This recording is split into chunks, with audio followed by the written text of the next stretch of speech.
Welcome everybody to our video on hearing and balance. We're going to go through the ear anatomy pretty quickly because you have looked at it in class. But first we have the cartoon, we got the dogs, what they hear. How about for the cats? Yeah, I don't like cats. Okay, we're going to buzz through the anatomy of the ear pretty quickly because again you've seen this. What I've done here in red is outline the components that make up the external ear, the outer ear if you will.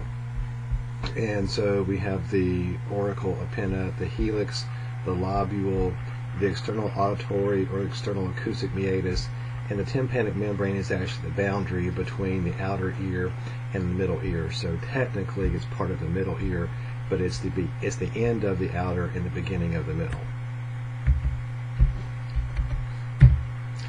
For the middle ear, once again, we have the tympanic membrane, which again is the boundary. You can count it as part of either. I tend to think of it as more of the outer ear, and that's why I didn't mark it here.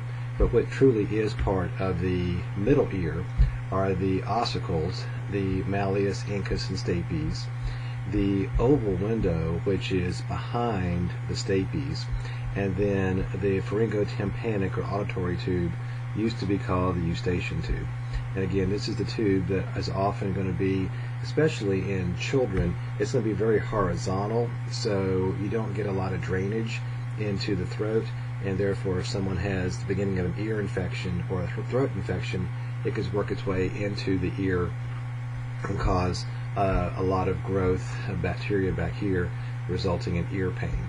What they do if someone actually has tubes in their ears, they make a tiny incision in the tympanic membrane and put a tube there so you don't get the excess fluid building up behind that. And again, that's often prescribed for people who have frequent ear infections. By the time a child is going to be 2.5, 3, even 4, then that tube goes from being rather horizontal to more oblique, and therefore there's fewer ear infections after that.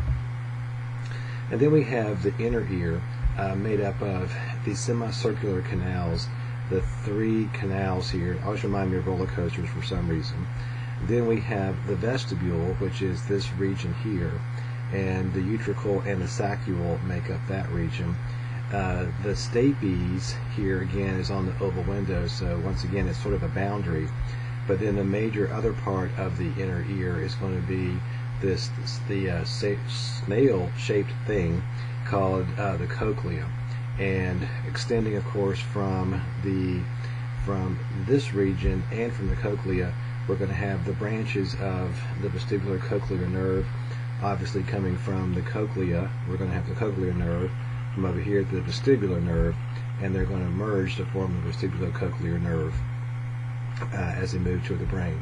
The other region here is the round window, and that's ultimately the end of the sound, and we'll get to that in a second. So you should be able to distinguish the parts of the outer ear, the middle ear, and the inner ear. So we're going to briefly touch on balance because this is a sense that people don't usually associate with the ear. When you ask people to name the senses, they're going to say, oh, vision and hearing and taste and touch and smell, but they forget about the sense of balance. And then it brings up an interesting question. How does the body know how to balance? And really there's 2 kinds of balance. One is the balance of essentially how your body senses your head's orientation versus gravity. When your head is straight up and down, and then you tilt your head to one side or the other, how does the brain know that? Why does the brain need to know? Obviously, if you tilt your head and tilt your head and tilt your head, you're going to have to adjust your muscles and your postural balance. Otherwise, you're just going to flop over. So how does the brain sense your head's position? In 2 ways. One is static equilibrium. Again, that's if your head is in position like this or like that or like that, how does the brain know what your head is doing? It's because you have these little rocks in your ears called otoliths, and they actually mean ear rocks, and they are on part of this otolithic membrane. Think of them sort of like ice cubes on Jello. That's how I visualize it. They are surrounding these bundles of hair cells that stick up here. Think what happens then if you tilt your head or you move your head to one side or the other. The jello ice cubes are going to begin to move to where gravity is, and they're going to tilt. And when they tilt, they push on those hair cells, which then signals a receptor potential, and the brain goes, oh, he tilted his head to the left. Oh, he tilted his head forward. Because wherever your head tilts, you get a little mini avalanche that direction. That's static equilibrium. And again, this is just showing you, don't worry about the hyperpolarization and depolarization. Whenever you are moving your head's position, you're causing a little mini avalanche.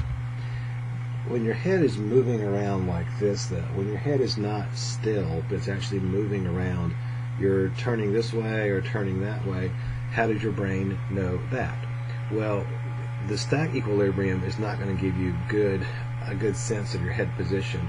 Here you need to be able to measure kind of the movement of your head, and that's what the semicircular canals do. We go back to these canals here. Notice these canals are going to be containing a fluid. If you begin to move your head in a certain plane, let's say you're moving it like this, you're moving in a circle, you begin to move the fluid, the endolymph, in that particular tube, the direction that your head is moving. So if you begin spinning around and spinning around, the fluid begins to move the same direction your head is moving, and it pushes on these regions called cupula. The cupula is, again, sort of like what we saw before.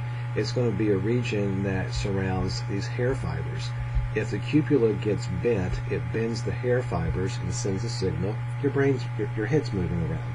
And again, notice we can measure the lateral, the posterior, or the anterior movement. Essentially, if your head is moving this way, if it's moving that way, or even somewhat obliquely, your brain can actually interpret the movement of that fluid to indicate the direction you're moving and to adjust your balance accordingly. Unless, let's say you're spinning around 3 and 4 times and you stop moving real quick. What happens to that fluid inside of those semicircular canals? The fluid doesn't stop moving. It continues to move and continues to move and continues to push and continues to push, and tells your brain your head is still moving even though you're not. So how do you take advantage of this? You do this at family reunions. You do a picnic and you have somebody spin around on a baseball bat, spin around 5 times real fast, and then have them run, and then we all laugh at them. What's happening? Their eyes are not moving, but their brain is being told, because the fluid is still moving in their ears, that their head is moving. And that disconnect between your visual input and your balance input leads to disorientation and dizziness. So let's talk about how hearing actually works here. And this slide is actually a pretty decent one. You may want to stop and go back and pause the video and read through the steps here. We're going to look at just a teeny bit more detail than you're seeing here, just so you understand what all the parts do. But first, I need to get you to be clear on what sound is. Sound's pressure, and whenever you have sound waves, basically you're creating air pressure waves. And we can measure that. We won't go to physics on you here, but we can look at the amplitude, which is, where's my mark here, how high it is, and we can look at the frequency, which is how many bumps do we have in a given time frame. So we can look at the amplitude and we can look at the frequency. What does that tell us? Frequency tells us pitch. If you have a very high frequency sound, that's a high pitch sound. If you have a very loud sound, that's a very high amplitude sound. So you can have a high frequency sound that's very quiet. You can have a low frequency sound that's pretty loud. So frequency and amplitude are the characteristics of a wave, and we have to interpret that. Frequency tells us, again, the pitch. Amplitude tells us how loud something is. So the ear has to have the way of being able to tell both things. The frequency, the pitch, and the amplitude, the loudness. When you look at the sound, and again, if you want to think of this red thing as indicating sound, you're seeing here it's actually pressure waves. But what you're seeing is as sound is passing from the pinna, external acoustic meatus, tympanic membrane, hits the ossicles, oval window, and then moving into the internal ear. Notice what happens here. Notice what happens in the ossicles. Is the frequency changing? Are the bumps closer together? No. But the loudness is. The height of those bumps is greater. So now you see what the ossicles do. They actually take the vibrations of the eardrum and amplify it, and that's the main purpose of the ossicles. That's important for certain kinds of deafness. Now, this is a pretty confusing look, and you really have to think about what you're seeing here. But remember that we have that snail-shaped thing called the cochlea. If we unwind the cochlea, and let me actually show you, let me go back to this view. Don't go nuts on me.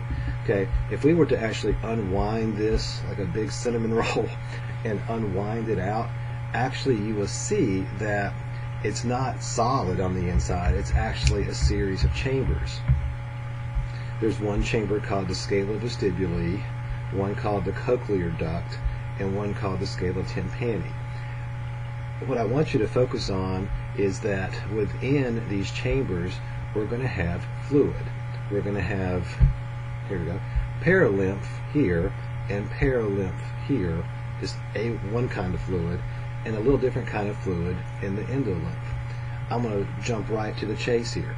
What happens when sound travels from the outside in ultimately is going to cause vibrations of the fluid inside these chambers. And if you look carefully here in the middle, in this box, we have what's called the spiral organ of Corti. We have this arrangement of hair cells in a membrane that you will see a little bit better on the next slide. But here's what I want you to understand. If you have vibrations here in the scala vestibuli, it's going to cause vibrations on this thin membrane and cause vibrations of the fluid here, which will cause vibrations on this membrane, which will cause vibrations on these hair cells, which will ultimately be communicated as a sound signal to the brain. So here's the blown up version. Again, go back. Okay, look at the box. Focus, focus. Okay, that's what we're seeing in the box. So here we have this tectorial membrane that's barely sitting on top of these hair cells. These hair cells are receptors.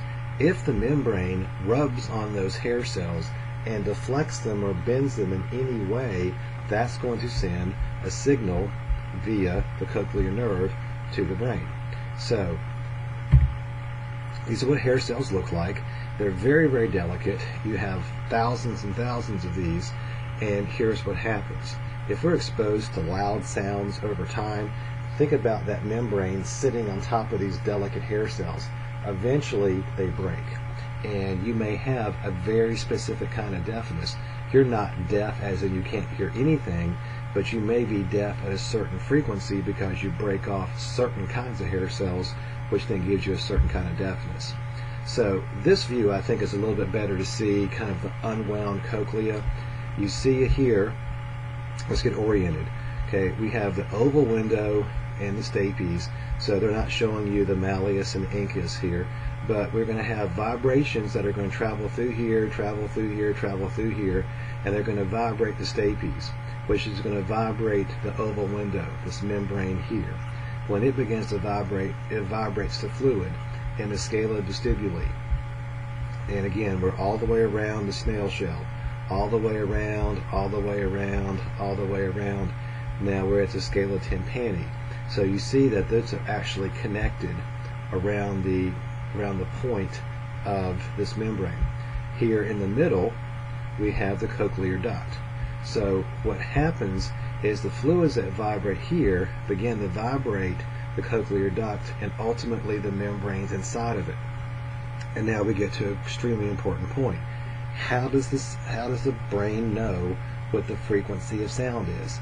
If Mariah Carey is singing and she's hitting a high-pitched note, or you're hitting John Mellencamp low notes, how does the brain tell the difference?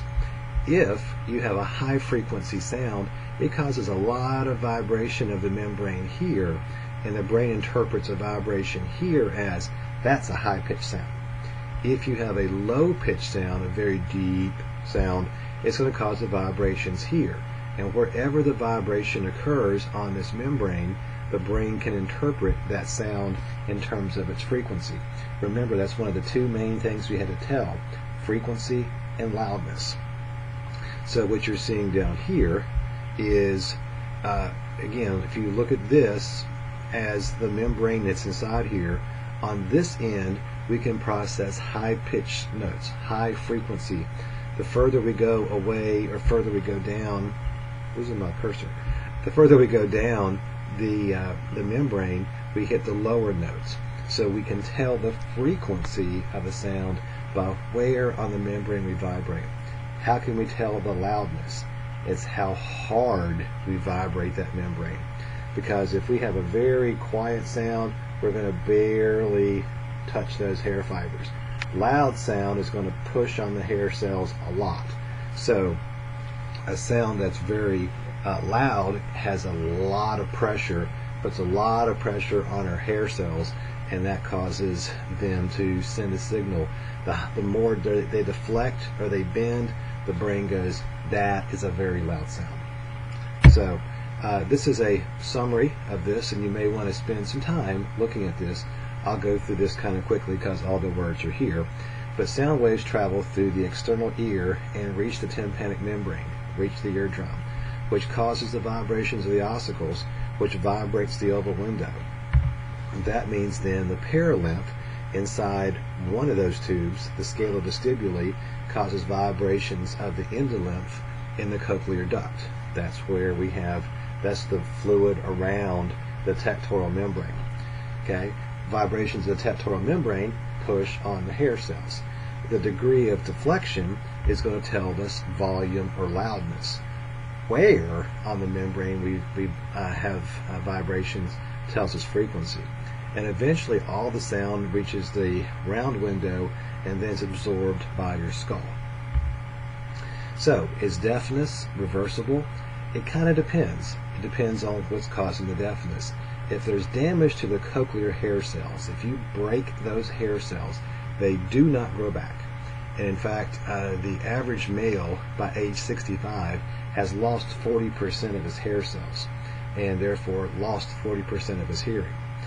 If the deafness, though, is due to the ossicles are not vibrating very much, and since they relate to amplification, this is where hearing aids actually are useful. Now, you can install cochlear implants for people who have some forms of hereditary deafness, and it does convert sound waves into electrical signals, and the brain can interpret them. So, how do we go deaf? When we're exposed to very loud sounds without ear protection, we do run the risk of over time damaging hair cells. Why am I showing Miss America next to me? She actually was with the first deaf Miss America, and so her cause was to bring attention to deafness.